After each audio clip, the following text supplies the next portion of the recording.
Hey guys, welcome back to the channel 1-2-Step. So in this video, I'm going to show you how to download Viber app in your mobile. So it's very simple. If you are using Android, then go to Play Store. But if you are using iOS, then go to App Store. So this is the Android. So I'm going to Play Store, which is in the right side. Just click on this Play Store. And here you need to search for Viber.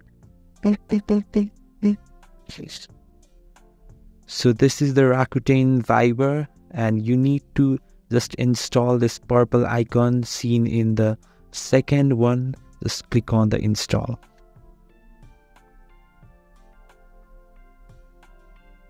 So it might take some time to download it.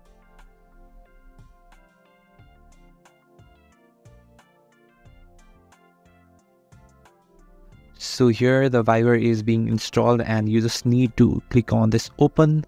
Just click this. So your brand new Viber app is being downloaded. So just start now and get along with the Viber and enjoy.